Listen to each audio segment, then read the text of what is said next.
and welcome to this week's IGTV. Today I'm talking about just tell me what you need. How many times have you said this to your teenager and you're like, God, child, I'm trying to help you. If you would just help me to help you. Today I'm going to talk to you about why you end up getting to this and why it doesn't work, but more importantly, what you can do to help your teenager to help themselves, to help you. Does that make any sense? My name is Allie Payne. I am a certified life coach, certified relationship systems coach. I've been working primarily with parents of tweens and teens to empower them with the skills, tips, tricks, and tools to end the painful disconnection, not painless, it's painful, disconnection, emotional blow-ups, stressful silences, to build healthy relationships with their teens or tweens based on trust and respect. I've been doing this for 16 years now. I am a mom. I have raised two teens. They are now young adults. And I think this is a really common sentence. Like, I can hear myself. I can hear myself saying this because I've said this. Like, give me a heck yeah in the comments if you have said to your teenager, just tell me what you need. Just tell me what you need. Okay, so here's a few things. Here's a bit of the science that happens. And this is how we get to this point, okay? So the adolescent brain, because of the massive change, it's the second and final growth phase in the human lifetime. And because of the massive, it's actually like a renovation that goes on in the brain to develop far more complex emotions, thoughts, basically going from just like learning how to human as a child to learning how to adult. They have the capacity for up to 88 different emotions and feelings. As a child, they had the capacity for 16, roughly, okay? Now they have the capacity for up to 18, but their intellectual processor, their executive function, is not fully developed. Actually, recent studies show 28. Their executive function is not fully developed in order to have them process and articulate and self-advocate and, so that when they're struggling, which is a lot when they're teens, it's why they can't tell you what they need. It's why they can't tell you. So your teenager is often, this is normal. This is normal. Your teenager is going to be angsty, angry, frustrated, moody. All they talk about is what they don't want, what's not going well. They're irritable. Nothing is working for them. Okay? It's a time in their life where this is all true, because they know what they do want and they know what feels right and feels good at some level, but it's very much in their unconscious brain and they don't have the conscious brain to name it, articulate it, ask for it, create it, etc. Okay? So that's part of what's going on their end. Now, my friends, let's talk about you. Let's talk about you. Watching your teenager struggle is really hard. Like, can I get a hell yeah for that? It is really, really hard to watch your teenager struggle when in your mind, you might be thinking, well, you don't need to struggle. If you just tell me what you need, I can probably help you. Like, I'm an adult. I've walked this path. I'm older than you. I've been there. I've done that. I've seen it. I've worked through it. So if you just tell me what you need, I can help you. And the moment you have said, just tell me what you need, you are already on the heels of not helping. I know that sounds like super like a slap in the face, but when you're already on just tell me what you need. And here's why. Because watching your teen struggle, watching anyone you love struggle is extremely hard. And it triggers your brain into a state of fight or flight. And it's generally fight.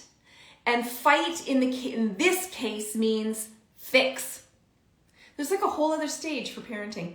It's not just fight, flight, freeze, or faint. In parenting, there's fix, fight, flight, freeze, or faint. So it triggers your brain into a state of fix. I must fix you. I must fix this.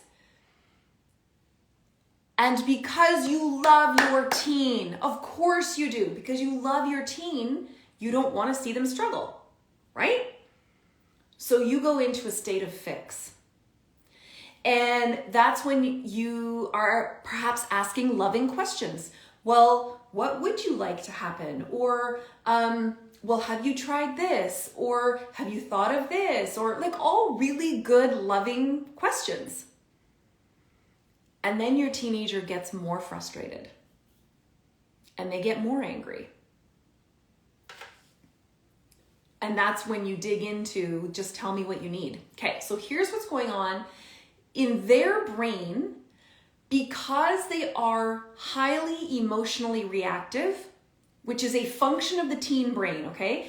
Because the gas pedal, all of the emotions and the quagmire that's going on in this developing brain to become an effective, independent, successful adult, they are feeling things at like volume 10. It's always volume 10. That's all they've got is volume 10. But they don't have the damper, the buffer, to buffer some of those feelings and emotions. So everything is full. It's all the time maxed out, okay?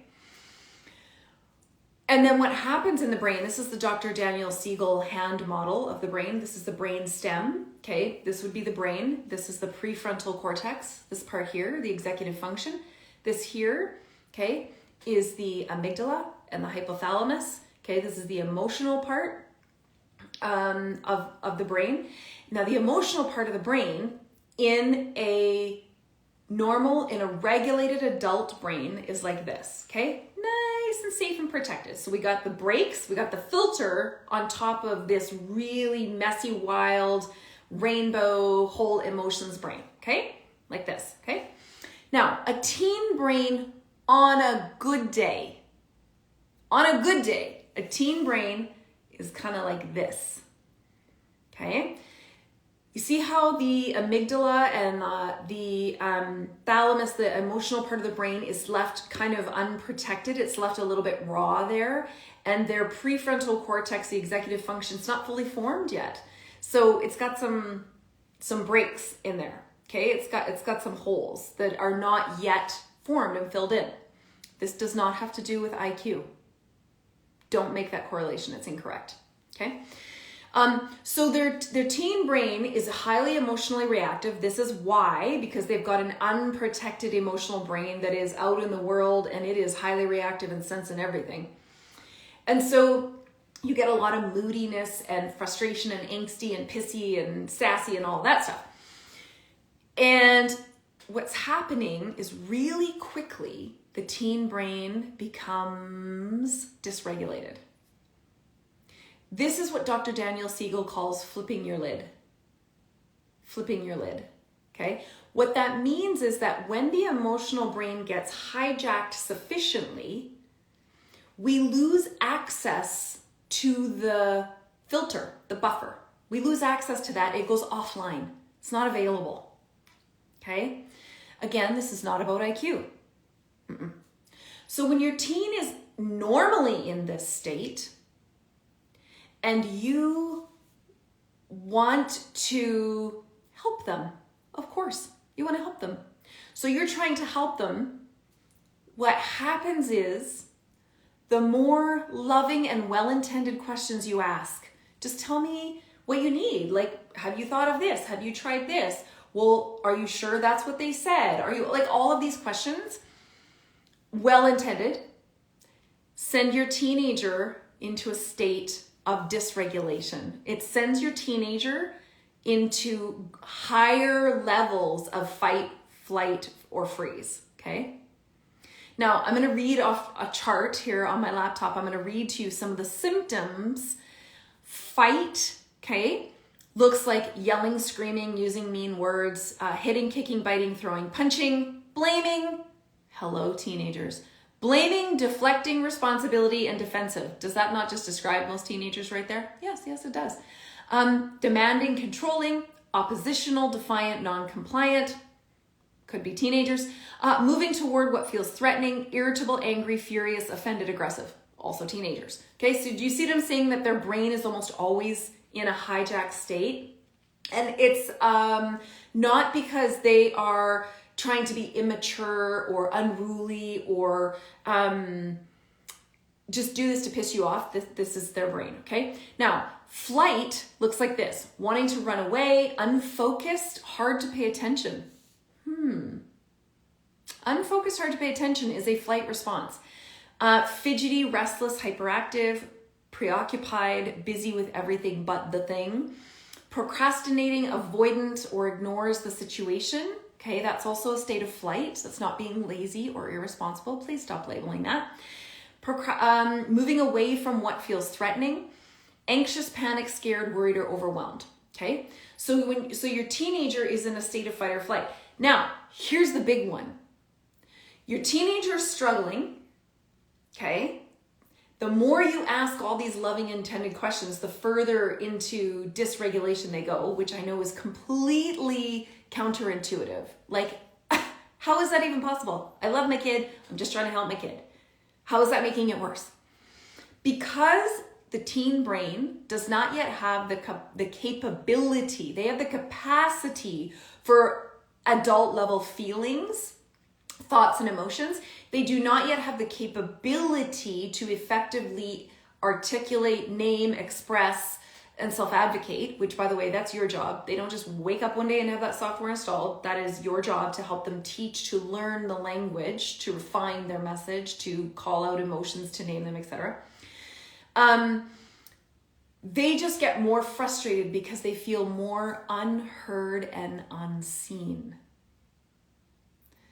And so what ends up happening is you also will get a lot of, they'll self-isolate, so they spend more time in their room. And you're like, I was just trying to help you. Like, I'm just trying to help you. And yet your teenager pulls away even more. They spend a lot of time in their room. Their mind goes blank. And you're thinking, hello, knock, knock. Is there anybody home? Just tell me what you need. You will get a lot of this fantastic phrase, the most frustrating one for parents. I don't know. Well, just tell me what you need. I don't know. Or they say nothing. Okay? They say nothing.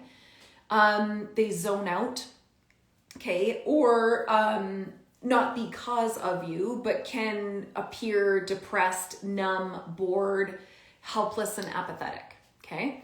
Now, I know this is not what you're intending. I totally get that. When you go into the parental phase of fixing, it is now about you. The minute you go in, your brain is triggered into that parental phase of fix, which is a subset of fight or flight. Because it's like, you become so uncomfortable with someone else's discomfort because it's hard to be around uncomfortable emotions. So your brain is now triggered into fight or flight, which looks like the parental version of fix.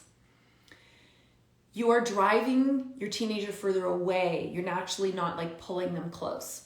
Fix says, first of all, fixing your teenager is requiring them to have the capability to effectively express themselves in a stressful situation, which they don't. They do not have that capability yet. It's not formed in their brain, okay? So in order for you to fix them, you need them to effectively communicate with you. They don't have that, so that's a problem. It's also about quelching your discomfort. The minute you say, just tell me what you need, that is not about them. That is about you. So as their brain is dysregulating, so is yours. Your brain is dysregulating because you're going into your own mild or exaggerated, whatever, state of fight or flight, aka fix, okay? So now you've got two dysregulated brains trying to talk to each other. I don't know if you've tried that or not before, but it does not work. Nothing good comes of that. Zero. Because you've got two brains that are emotionally hijacked, which means their intellectual processing is offline and they're purely speaking from fear. Fear. They're operating from a version of fear.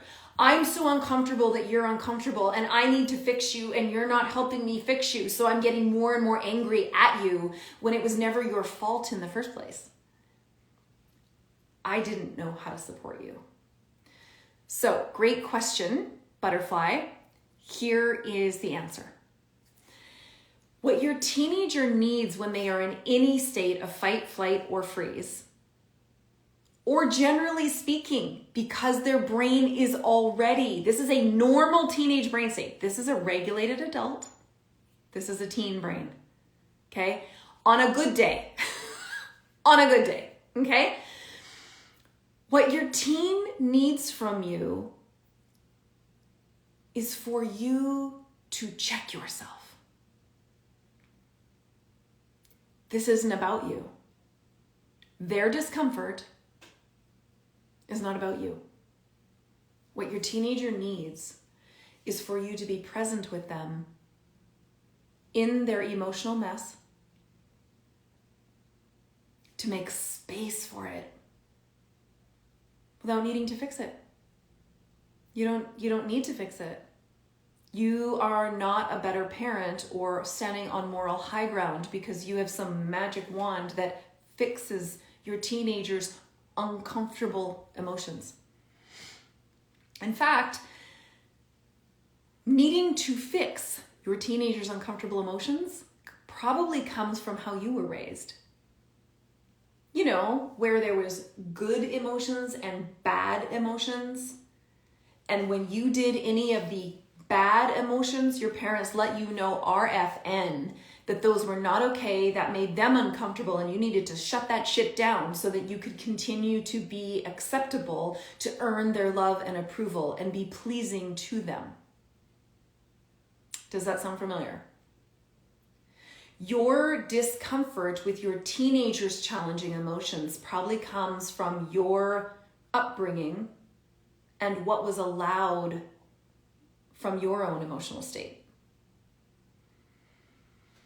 So, what your teenager needs is for you to expand your capacity for challenging and uncomfortable emotions so that when they are having a stew, which is often, you are not triggered into a state of fix, making it about you quelching your own discomfort.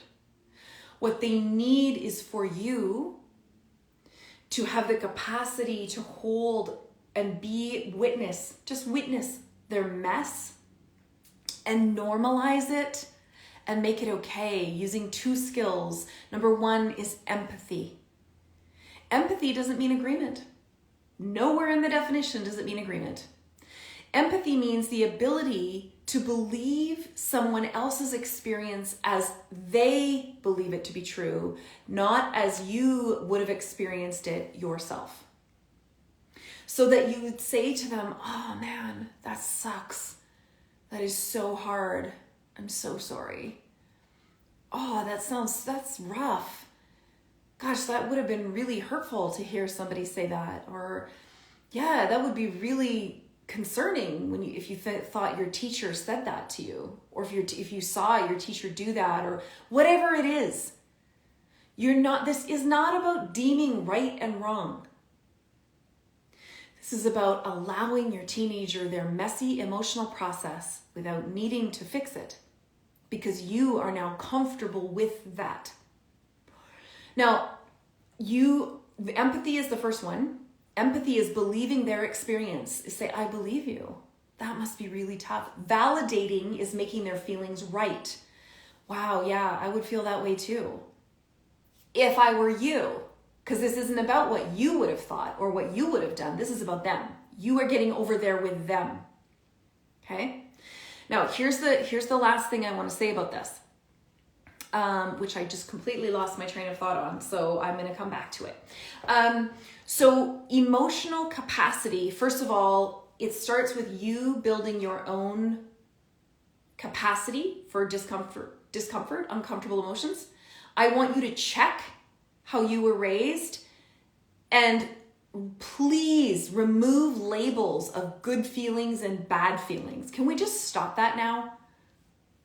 Just stop it. They're all human. They're all human emotions. We're not raising half humans again anymore.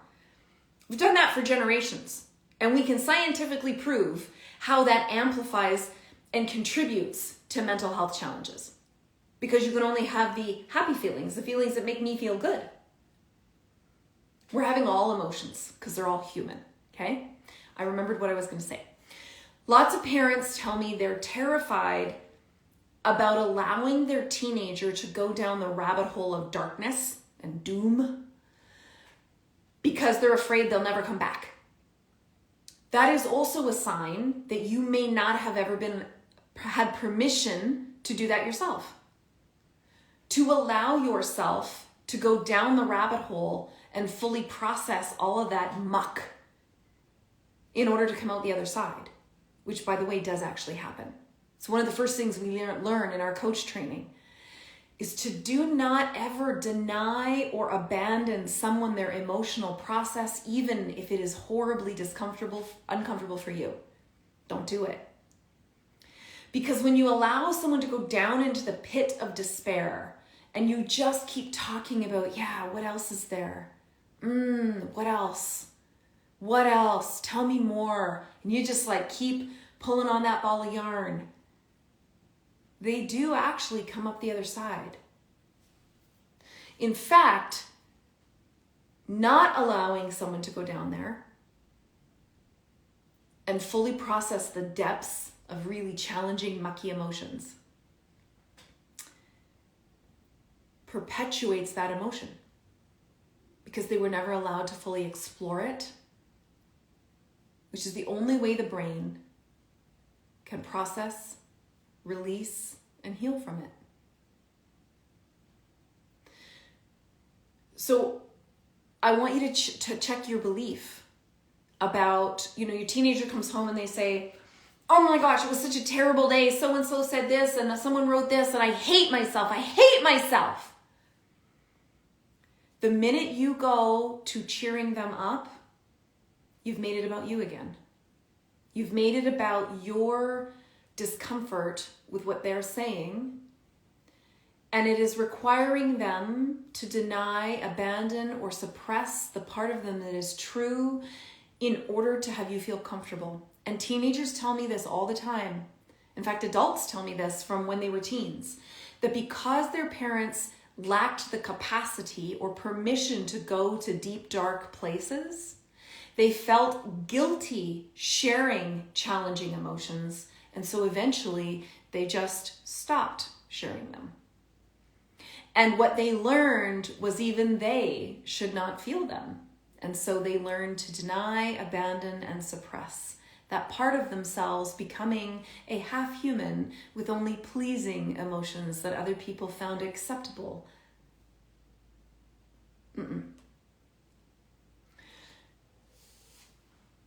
Your greatest gift as a parent to your teen is creating the capacity, no matter how you were raised. And this isn't about parent blaming or shaming, so let's not do that, okay? Don't call up your parents and be like, you didn't want. Don't do that, okay? Your greatest gift to your children, no matter their age, is to expand your own capacity for discomfort, uncomfortable emotion, so that as their natural development brain phase of going through adolescence and making room for this messy, moody, frustrated, angsty, defensive thing is not about changing them for you to feel comfortable. It is not about having them appear pleasing and denying or abandoning what is true for them. So the minute you hear yourself say, just tell me what you need, I want you to take a breath. Take a breath. It's okay. I know you got there because you love them. You got there because you love them. And now I want you to notice, okay, my parental zone of fix just kicked in. I'm starting to dysregulate as they dysregulate. And what they need most from me is to help them to regulate, which the adolescent brain cannot do on its own. They need help. It's called co-regulation. They need you to help them to regulate.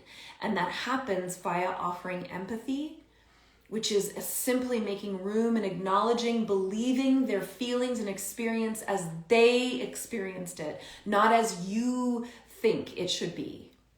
Validating, making their emotions true and real.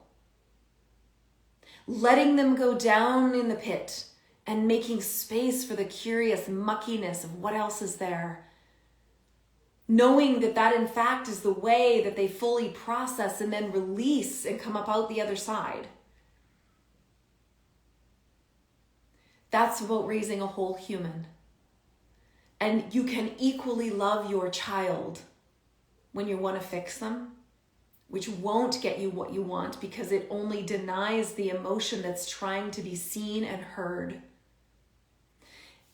Or you can make space for it and allow it to dissipate. I hope this has been helpful for you.